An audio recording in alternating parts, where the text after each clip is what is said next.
Why is fitness being treated like a political choice? Going to the gym may be one of the single most important choices you can make in terms of self-care. Physically, it has almost no drawbacks. MSNBC says working out is actually racist. You'll be stronger. Physical fitness training appeals to the far right. Healthier. Several members complain that one-man shirts promoting white pride and white power have made them feel unsafe. And you're probably going to make some new friends. You see the white power movement on the march. You will not replace us! Oh. Damn! Yeah, it turns out there might be some truth to that. Dozens of news outlets have been writing about this for years now. In fact, I remember hearing about this first right during early COVID lockdowns. So the mysterious new virus. Coronavirus. The articles all followed a pretty similar flow chart where it was like, step 1, we're all locked inside. Step 2, we don't want to be inside. Step 3, step 4, now you're a white supremacist. Boy, that escalated quickly. I don't know, it was kind of like that old religious idea like, oh, you can't leave teenage boys alone because you know that they're going to discover sin. There are some people who would say, come on, it's just masturbation. I don't think of it as just masturbation. Frankly, I think of it as a tragedy. It's this weird implication that probably came out of a lot of the incel paranoia back in the day. You know, you leave a couple of dudes alone with 4chan and they're going to become incels. But instead of that, it's you tell white guys they can't leave their house and they're going to discover jujitsu and powerlifting and white power forums. Ironically, I was the only white guy in the little jujitsu garage gym I was training at. But is this a completely baseless idea? For some reason, several prominent nationalists, authoritarians, and fascists throughout history have all been obsessed with aesthetics, strength, and exercise as a means of transcending to their own, as well as their country and their ideologies' highest potential.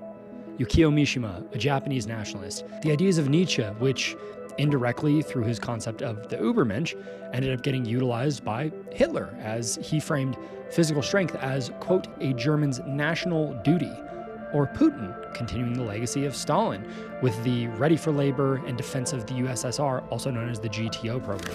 This is a very short list, but it is interesting. Interesting in a way that begs curiosity and explanation.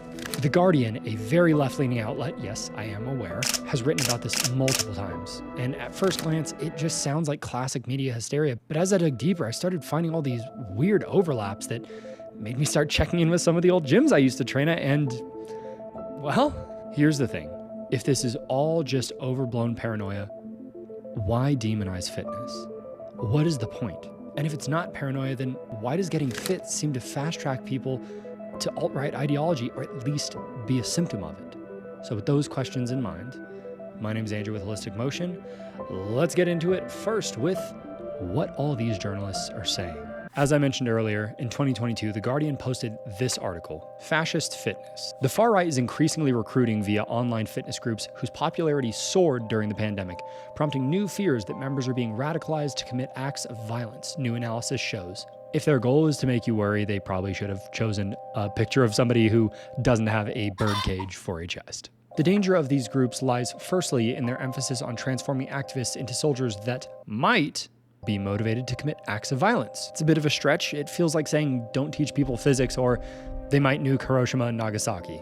And secondly, in the community that they create, where members start to associate sometimes real, positive change in their lives with fascism, said the organization's annual assessment of the extreme right. This is a little less crazy to consider. People often associate positive change in their life with the things or communities that help them to achieve those changes. My mom donates to her church because she feels that it's a source of good in her life. So the question then is, why not provide better, more constructive associations for the people who are finding these fitness groups? What exactly are these groups offering that feels so transformative? Well, according to senior researcher Patrick Hermanson, these fitness groups frame individual self-improvement as part of a wider political struggle, creating fresh motivation and a sense of purpose for people who believe that physical confrontation and violence are legitimate and necessary.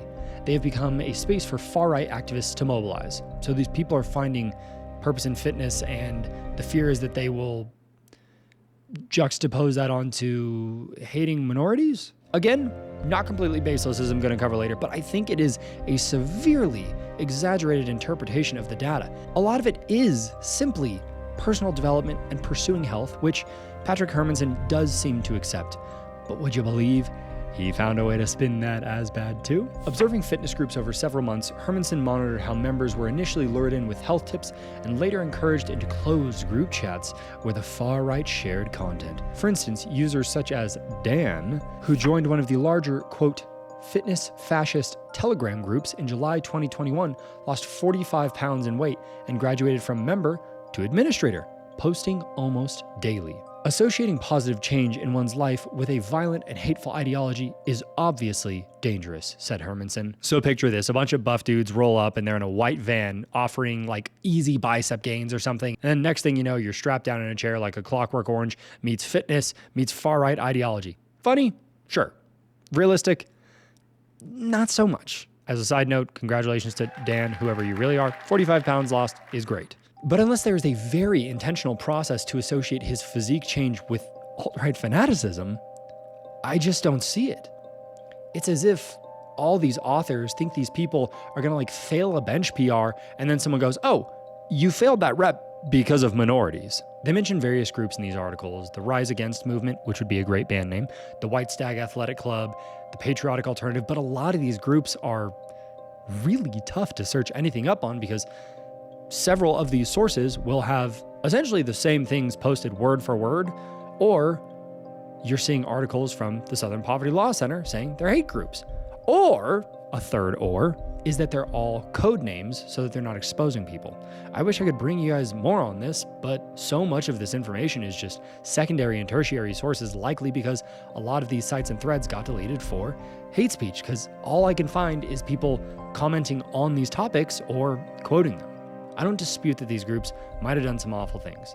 I would just like to give the perspective that between these three, across all the sources that I checked, this is at most a couple hundred folks. There's a line in one of these articles where the author says that they passed out 1,000 flyers to homes across England. 1,000! Whoa, whoa, whoa. That is a big number. If you don't consider the fact that I, as a single person, would routinely pass out about 2,500 flyers for my business every quarter. What this tells me is that this is maybe a couple hundred people who are part of a group in name only, and there are a few really active ones who are making the most noise. Kind of like a gym, where the memberships are massive, but the actual attendees are a very small fraction of that total number. I remember working my first gym job ever, and the CEO saying we would have to close down if we even reached 5% of our total memberships because we would exceed capacity so much. There are probably more people in this world that genuinely like rum raisin ice cream or sorbet than there are people in these groups, but maybe I'm wrong. It's clear they're trying to draw a parallel here between the ideals and intention of fitness to the struggles that these folks are talking about. It just feels like a stretch. Like you can tell most of these authors' personal idea of exercise is hitting a few machines and then running a mile versus actually lifting weights. Everybody want to be a bodybuilder. Right. So nobody will lift this heavy ass weight. There's another article titled Gym Fascism by Aspen Vera Mulvey, where she discusses things happening at a fascist gym called Barbell Strength Tribe, which again is a pseudonym, so I can't look up the real gym. But she talks about overhearing all these homophobic and racist rants. Homophobe. It's a homophobe right here. I can't help but wonder if the bar for what qualifies as homophobic and racist is just lower for her. Barbell Strength Tribe's walls are covered in blackwashed spray foam insulation, contoured with rippling aluminum walls of the former storage space. Adorning them is a large banner: "Surrender is failure. Surrender is fatal." One afternoon after a session, two lifters, Theo and Kevin, launched into an impassioned discussion of the failure of multiculturalism. Theo, the gym's owner, spoke derisively of, quote, intersectional bullshit and, quote, fat cat-loving gender studies professors, also known as the crazy cat lady. Theo turned to me and said, "Fundamentally, I'm a fascist. I run the gym like a fascist state. There is an absolute way of moving that is never relative, applied to all members." If this is a powerlifting gym, which it surely is, that is just simply correct based on the standard of completing a movement. Breaking parallel in a squat is not relative. You did or you didn't. Continuing, he characterized his orientation to the world. I don't know, I guess I'm a pseudo-Buddhist fitness hermit, compassionate fascist. The self-description rang true with how he cued members for the deadlift. Grab the bar, tighten, drag it up, fling your dick through the bar. Just hump, hump, hump, hump, hump. Now, I don't want to judge a book by its cover or anything, but based on her reaction to this quote, what would you imagine she looks like? Well, it's this. But despite her bio saying her work explores, quote, athletic practice, this no-filter vernacular and intensity of powerlifting gyms seems to make her feel a certain type of way. And in my many years of coaching, I've had clients call me a Nazi and a dictator when the rest timer goes off, and I say, hey, time to hit your next set. A lot of gym speak is just tongue-in-cheek shit talk. At one point, probably 80% of my clientele was gay men. And if you go back to some of my earlier videos, my business was called Pride, Fitness, and Movement because I was marketing toward gay men. And when I would have one of my clients, John, squeeze out one more rep than he thought he could, he would jokingly call me homophobic after. I have told clients to fuck the bar as a cue to extend their hips, just like Theo did. I have told clients to clench their ass like someone's trying to put a finger in it to cue their glutes firing. I have spent most of my life in gyms, and let me tell you, gym culture is crass. Fuck you, dude. You don't got that. Do you want me to touch you? You don't have it, bro. Do you want me to touch you? So what if I do? But it is always in good fun. Everybody gets roasted equally. I mean, think about like one of my personal favorite memes, the one where it's some guy doing a deadlift and the caption just says, if I don't lift this, I'm gay and my whole family will die. I love that one. Clearly, it's not meant literally. It's just stupid gym humor. And trust me, nobody is safe from this. At the end of the day, the only thing anybody in the gym cares about is whether or not you're trying and making progress. If you're not, they'll probably help you figure out why. That's what powerlifting gyms are about. Pushing you to your limits, and sure, it might look intense or even barbaric if you're not used to this, if you're used to more of a commercial gen pop gym, but for the people in these communities, that intensity is what drives results. I mean, you can take this quote from Aspen. A key difference between other gyms and Barbell Strength Tribe Gen Pop Gym, told ya, lay in how exhortations to intensity were not applied for the benefit of the individual lifter's health, but were rather wielded as a condition of membership. I would disagree. That is for their individual health, being that their idea of health is getting stronger consistently. Urged on by Theo and other lifters, members would push their bodies to muscular failure, the extreme point at which the body collapses under the weight, in order to be accepted as a true member of the tribe. Members strain against the barbell, red-faced, arms and heads vibrating, until the weight crashes down. Theo would nod in approval. Next time, the lifter will finish one more rep. General population gyms would frown on this intensity as not only dangerous, but athletically unproductive. Dangerous? Maybe if you're not used to it. Athletically unproductive? Not even close. Getting close to muscular failure is the most effective way to build strength and muscle. That's not just gym bro talk, it is backed by science. Before we jump into some real life examples, let's take a step back and explore scientifically why fitness might feel politically charged to some folks. It's not just about the headlines. The gym really does change you, biologically and physiologically. Here's where you're going to start to see some of the parallels that these people are drawing. Consistent diet and exercise increases testosterone levels. There's a 2019 study that explored this, but it is often misquoted because essentially what it shows is that increasing testosterone levels can impact your political alignment. It's fascinating, but just to be clear, it doesn't mean your favorite liberal streamer is going to suddenly go to the gym, gain a little bit of muscle, and then get rid of their little tote bag for a MAGA hat. This was about individuals with a tenuous, very slight liberal lean. So if that's the case, then why does it matter?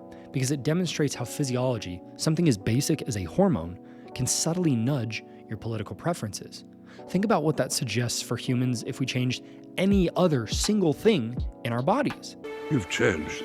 Let's take this a step further. There is something called parochial altruism. It is the natural tendency to prioritize one's in-group while being skeptical of outsiders. A 2022 study found this trait to be much more prominent in conservatives. It's rooted in survival instincts, protect your tribe, evaluate outsiders carefully. It makes sense. In the gym, this might look like an intense focus on community and loyalty, a we stick together kind of mentality. This one single image might be the most popular on this subject. There are people that even seeing this out of context know what it means. The short version is that the graph on the left, we have conservatives, and the graph on the right, we have liberals. They should have probably reversed those, left and right, but it shows at the center, conservatives have the highest moral allocation for their family, where liberals have the least. However, liberals have the highest moral allocation for all living things in the universe, including plants and trees, where conservatives scored the lowest. I don't think there is a better way to summarize the moral and ethical focus of both ideologies. So just to be clear, the theory that I'm pulling from these two articles, at least how it seems like they're interpreting the world, is you go to the gym, your testosterone goes up, moderate liberals increase a few points in parochial altruism, their moral allocation likely changes, and then they see their goals and ideals align more with conservatism. Again, this doesn't sound far-fetched the more that you think about it.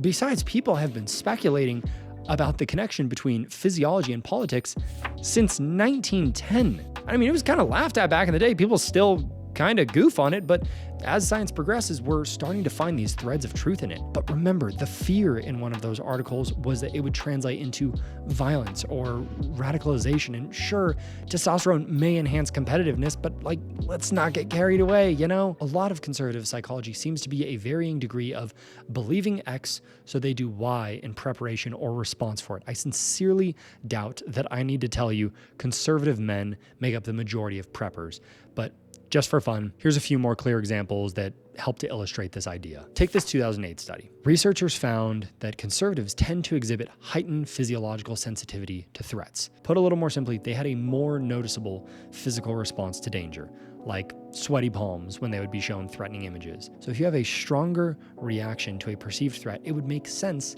that you would be more inclined to do things that could mitigate it, right? Either with your vote or by making your body more resilient. Then we have a 2017 study that backs this up, showing that fear heavily influences political belief. I mean, think about it. When you ask most people who they're voting for, how often are you hearing the rationale of keeping someone they don't like out of office? A 2020 study adds a little bit more nuance to this. It's not a fully cut and dry, fear equals vote conservative. So, keep that in mind. It still seems to be pretty heavily debated. So while it is fascinating how this instinct toward safety ties back to biology and political ideology, it is even more so when we start looking into the role that genetics plays in this. A 2013 Pew Research summary explores how identical twins who share nearly 100% of their genetic material are more likely to have similar political beliefs compared to fraternal twins who only share about 50%. Similar to personality traits, this showed between 30 and 60% of political inclination could be genetic. This means that while your culture, environment, and experiences do impact you, possibly more than half of your political opinions are just baked in, so to speak. The most comprehensive work on this subject comes from the journal Twin Research and Human Genetics in 2015. This study followed twins and their families over multiple years, analyzing political, economic, and psychological behaviors. It confirmed that genetic predispositions interact with environmental factors, especially during formative years. So together, these studies suggest that while your upbringing does matter, your genes might have more sway or more control, I suppose, than you would expect. Your political beliefs could be as much of a part of your biology as your height or eye color. But I wanted to get a little bit more anecdote on these topics. We've laid out the science. Let's see how this plays out in the wild, so to speak. So I asked my followers a few questions on this topic, and we've also got an even larger sample size to pick from, the town square of the internet, Reddit. And as we all know, Reddit has very measured and moderate takes on all subjects, especially the political ones. No! God, please, no! No!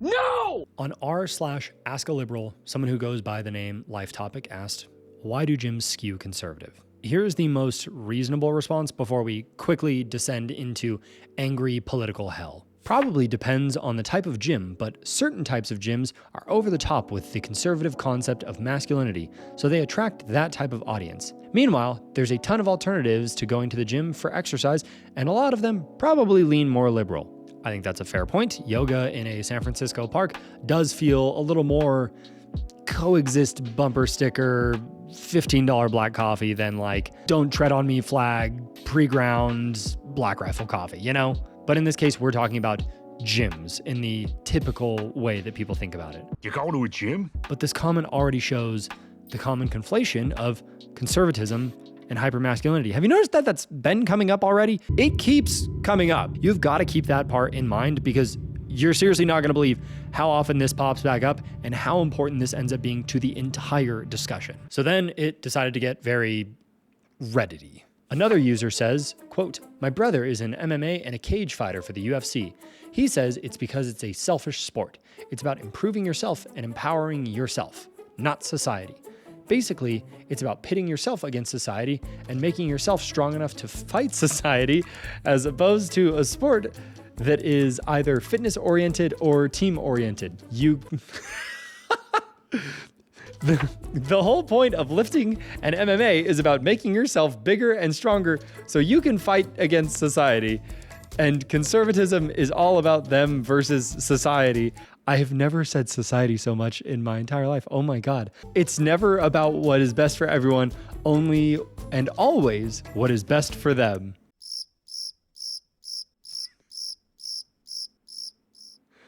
Oh my God, that's such a, I didn't realize how funny that is until I read it back again. What is this guy doing? Like shadowboxing alone in his basement with pictures hung up of like political elites that have their eyes scratched out or something? Like I've done Muay Thai and trust me, it is one of the least selfish sports ever. You need teammates holding pads and sparring with you and yelling at you to keep your guard up when you're too tired to think straight.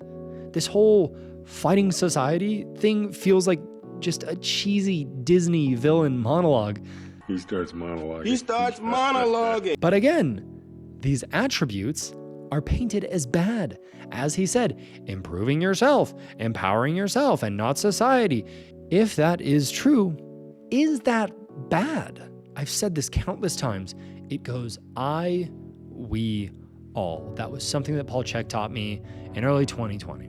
You have to handle yourself before your family, before your neighborhood, before your city, et cetera, et cetera, et cetera. Imagine a disheveled father or mother taking care of their family if they can barely put themselves together. You put your own oxygen mask on first, so to speak. Also, I'm not sure how this person would define selfishness, but if we really quickly look at a 2021 meta-analysis on 31 empirical studies on political ideology and charitable givings in the US, we see that conservatives are significantly more charitable than liberals. Again, don't know what metric he's using, just throwing that one out there.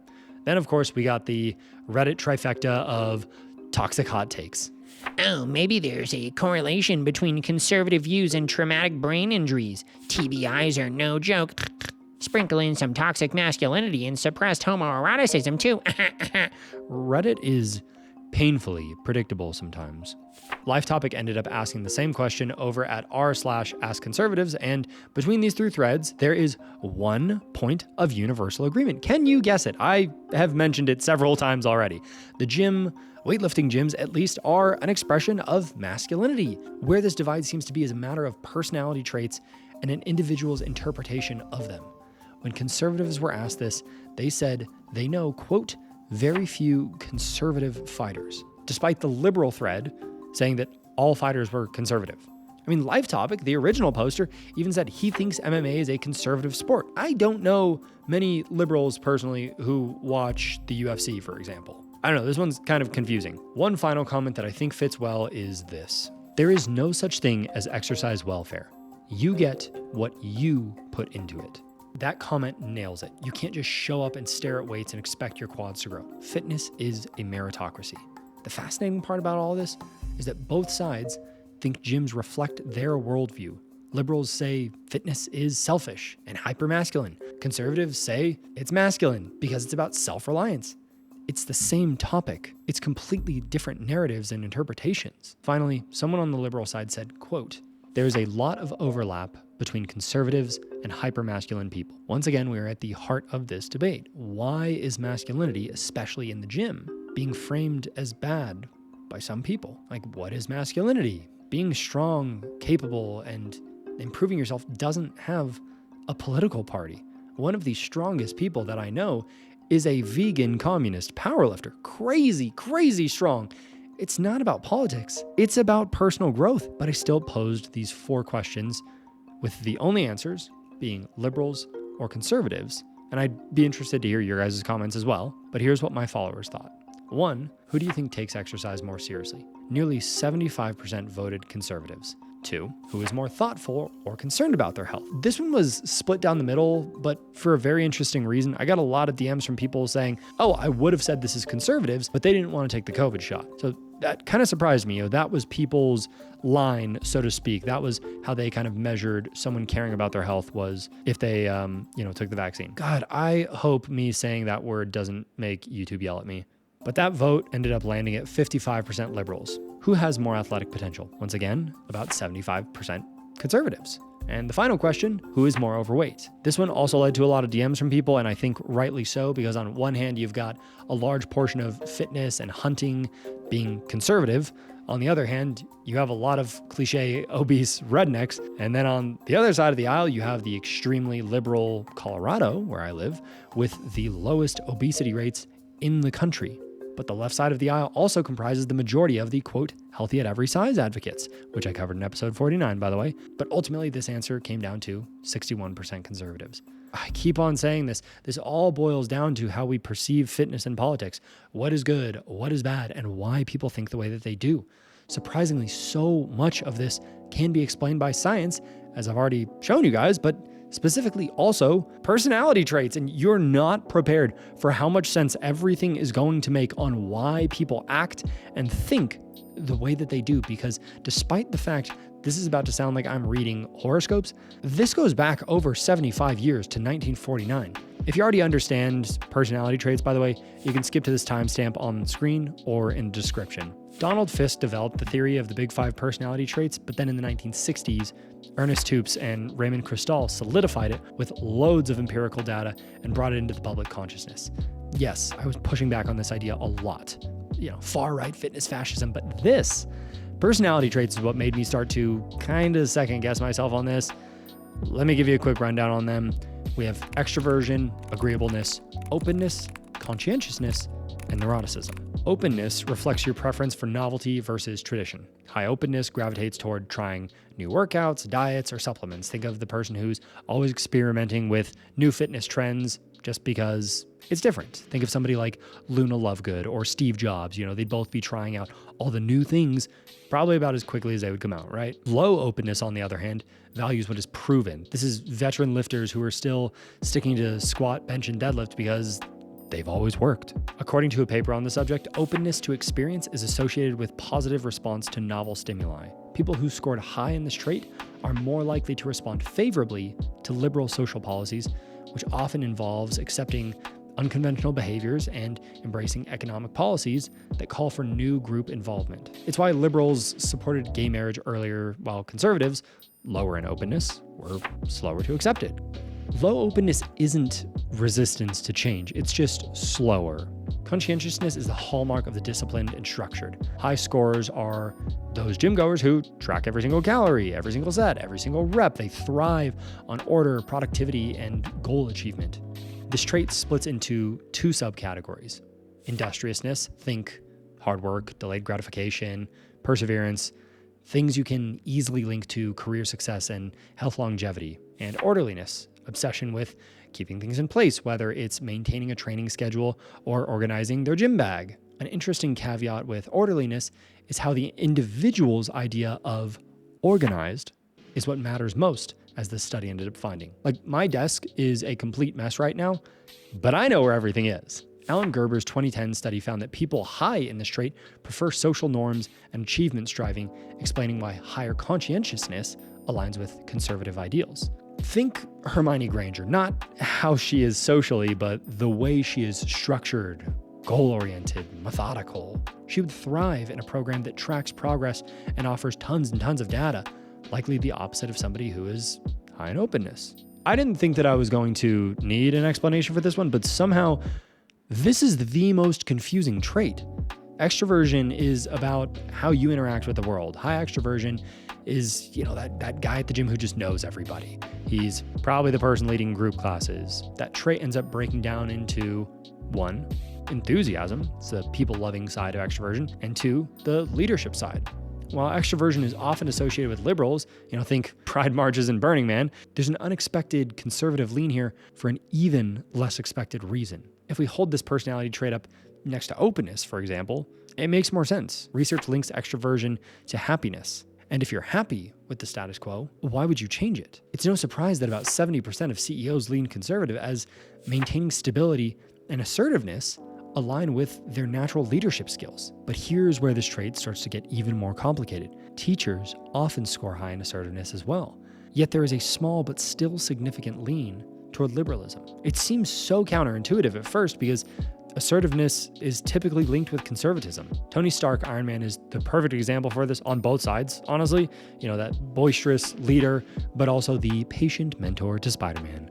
These teachers or mentors lead assertively, yet their openness to change and new ideas align more with liberal ideas, which perfectly ends up mapping onto this next trait, agreeableness. This is the peacekeeper trait. It's very common in people who want to avoid confrontation, even at their own expense. Like, you've probably seen someone at the gym who says, "Hey, can I work in with you?" And that person just gives up their equipment because they want to avoid the very mild conflict and then just stew on it later. It splits into two different things: compassion, that's genuine care for others' well-being, and politeness, that is respect for authority and a tendency to avoid stepping on toes. Women score higher here, which is why it's often called the motherly trait. Women are more agreeable than men, about half a standard deviation. And that's approximately enough so that if you took a random male and a random female out of the population and you tried to guess who was more agreeable and you guessed the female, you'd be right about 60% of the time. So all of the most agreeable people are women and all of the most disagreeable people are men. And so one of the ways that's reflected in society, by the way, is there's way more men in prison. And the best personality predictor of being imprisoned is to be low in agreeableness. Conversely, disagreeable individuals are the facts don't care about your feelings crowd. Think Ben Shapiro. Facts don't care about your feelings. They're going to push toward the truth regardless of fallout. Interestingly, agreeableness correlates with liberalism, but it can lead to internal conflict when the personal beliefs clash with the group's values. It's no wonder that even these small disagreements within their groups feel like massive disruptions. They're wired to keep the peace. Finally, neuroticism, the measure of emotional stability. High neuroticism can mean mood swings, anxiety, overthinking. People who are high in neuroticism are more likely to respond negatively to complexity and uncertainty. And if you're an open person and you're always thinking up new things, you tend to saw off the branch that you're sitting on a regular basis. And that can be pretty destabilizing. Fitness, ironically, attracts some of the most neurotic people you have ever seen. This trait splits into volatility, that's emotional highs and lows, like a bodybuilder losing it over absolutely nothing. I'm kind of late on this, but picture Mike Van Wyck, who was trying to fight Jeff Nippard because Jeff is, quote, science-based, while Mike is steroid-based. And then withdrawal, a tendency to avoid emotionally taxing situations. Neuroticism often correlates with liberalism due to its openness to change, driven by a desire to fix perceived problems. It also ties into disordered health behaviors like obsessive dieting or body dysmorphia. All of these factors, personality, environment, and unexpected events shape how people view fitness and politics and even the connections between them. For instance, someone low in extraversion probably isn't showing up at a MAGA rally or organizing anything like a pride parade. Why? Because we naturally create or seek out environments that match our personalities. But here's the kicker. Life doesn't always play along. Picture this. Someone who's been proudly liberal their entire life inherits $1 million. Would anybody be surprised if their tax ideals started to lean a little bit more conservative? Or how about a conservative family that discovers their son is gay? Does that end up pushing them more toward socially liberal views? Are these examples that I have seen in my life? Yes. Do these two examples make me a political scientist? No. Are they conclusive at all? Not even close. Will Goku finish his training at King Kai's planet in time to save the gang? Find out next time on the next Dragon Ball Z. The point is, while heritability through genetics and social influence sets the stage, life's twists and turns play a huge role in rewriting that script. Like, there was this study going around about dogs inheriting their owners' mental illnesses. If social influence was the only thing that mattered in this regard, my dog, Ham, would be married to a tall, redheaded gym rat who buys protein off of the TikTok shop. That is a mental illness, everybody. Instead, his wife is a 1-foot-tall black Shiba named Gravy. Clearly, my influence on him was weak. So if somebody's values evolve because of the gym, does that really matter? Or is that just part of the process? Is that just part of changing through your life? You guys probably don't know this, but I write down all of my thoughts and ideas about a topic before I do any research at all. It's a good way to kind of see my thoughts and biases about it prior to starting. For the first time, I'm actually going to read this to you because the things that I was right about were not surprising at all, but the things I was wrong about are nuts. It's somewhat scattered. It's kind of written like a list because I wasn't planning for this to escape, but here it is. I think through the media, the answer will be yes. Going to the gym will turn you into a conservative. And I think that's going to be painted as a very bad thing. Masculinity is treated generally as a bad thing in American culture, and picking up heavy shit for fun and as a social practice is pretty prototypical masculine. The way men used to build muscle was through ranch work, hunting, and similar patriarchal things that men were tasked with. The gym, more or less, works as a replacement for how simple our lives are. There's absolutely something to be said for the crunchy to QAnon pipeline, as well as the I'm strong and healthy now, so I don't want the government involved because they're just going to mess it up belief. Without even trying, I can think of a dozen people who, once they began dieting, they began to have a little bit less trust in the government, because once you start eating healthy, at some point you're going to go, where is my food coming from? Who is making it? What is the difference between organic? And it's going to freak you out. Then once they realized how much better they felt exercising, they began to have less trust in doctors upon seeing how many of them were essentially just credentialed drug dealers. People who take fitness and dieting seriously will inevitably look at their food sourcing and start looking for more natural, complete options that are grown from sustainable sources like regenerative agriculture. As you become more self-reliant in managing your health and your families, you start noticing just how involved the government is in these areas. That's not always bad, but the more control you gain over your health, the less appealing it is to have a large government entity interfering. I was regularly going to the doctor in my teenage years before getting into the gym, and over the last 12 years, I can count on both of my hands the total number of times that I've gone, if you count blood work that I have opted into so that I could see what I could optimize. I think fitness teaches self-sufficiency. You're underweight, that's your fault. You're overweight, that's your fault. You're not strong, you're not training hard enough. Gym culture abhors the excuses of being a hard gainer or having bad genetics, and it lifts those up who work to overcome those limitations.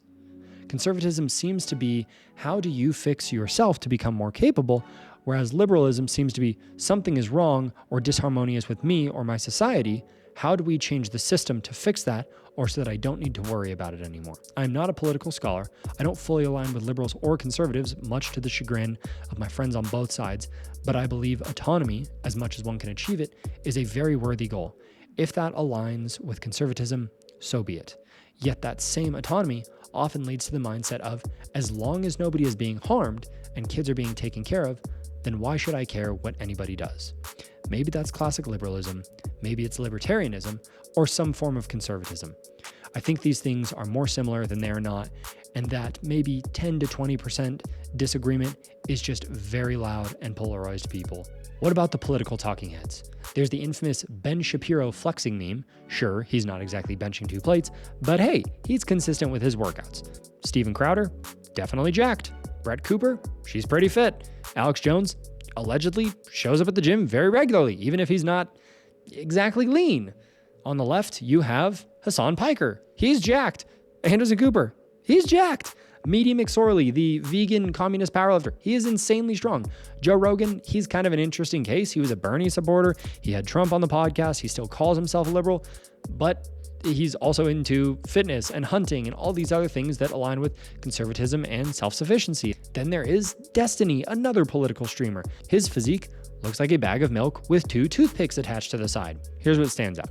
Almost every major fitness influencer, Mind Pump, Ben Greenfield, Derek from More Plates, More Dates, they lean conservative. Lane Norton might be an exception. I think he identifies as a libertarian. But when I think about fitness podcasts that I follow, it's hard to think of anybody who is openly liberal. It's obviously anecdotal, but there does seem to be a strong fitness tilt toward the right. Whenever somebody sends me body acceptance clips from podcasts, they almost always look like they were something filmed in LA or San Francisco. These are all off the top of my head, but New York, Colorado, Hawaii, California, super liberal, very low obesity rates. Conservatives tend to make up the majority of EMS, cops, military. They have a certain level of fitness mandated for their work in theory. There are loads of religious and philosophical texts that tell people to exercise and take care of their health. Plato would literally flex during debates with his opponents. There's a very common theme of nationalism, authoritarianism, and fascism using fitness and aesthetics as a way to strengthen their population. Certain diets, specifically the carnivore diet, is considered a conservative diet. Jordan Peterson, his daughter Michaela, Sean Baker, they all popularized it, and most people would probably call veganism a liberal diet.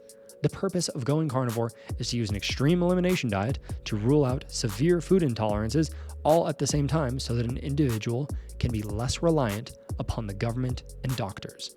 I really do think that the crux of this argument is simple.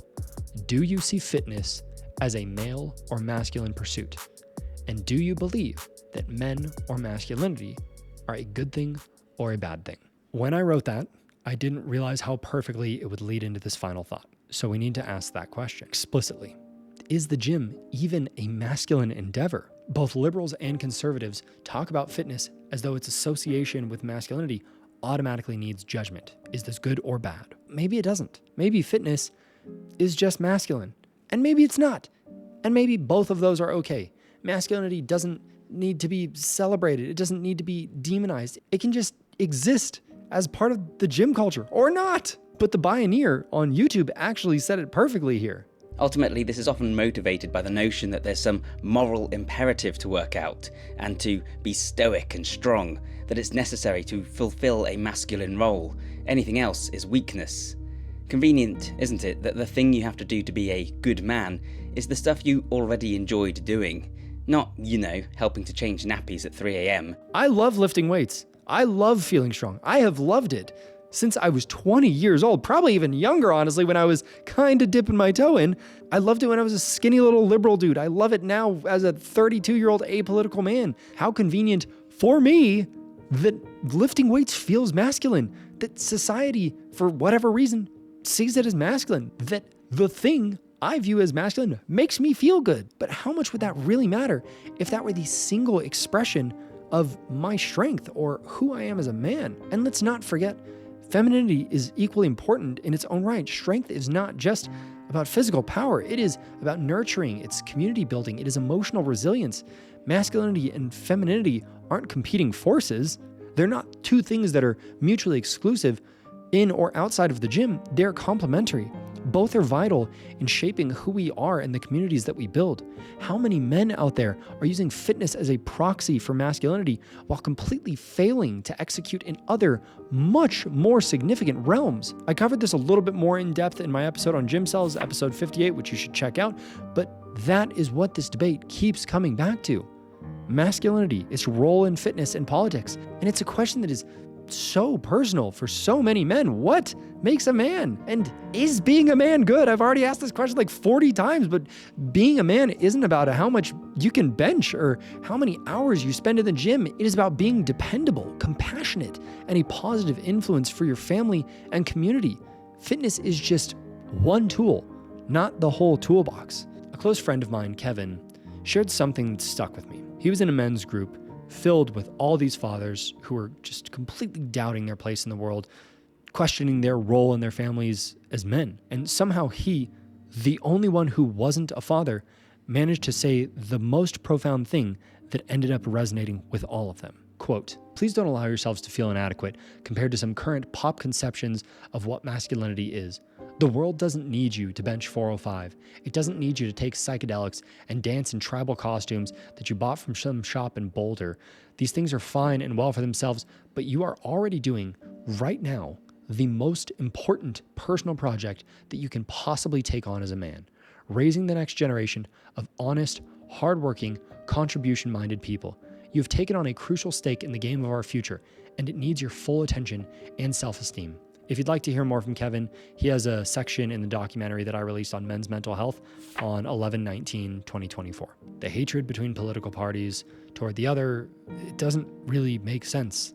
If personality is largely heritable, then so is your political affiliation. Some of this is just a function of your genes and the world that you were born into. You may hate the choices and ideals of the other parties, but the people often under each umbrella, when asked why they do, say, and feel the things that they do, would likely say something akin to, I'm doing the best that I can with what I have available to me. I got attacked by a dog when I was 6. I have never been afraid of dogs.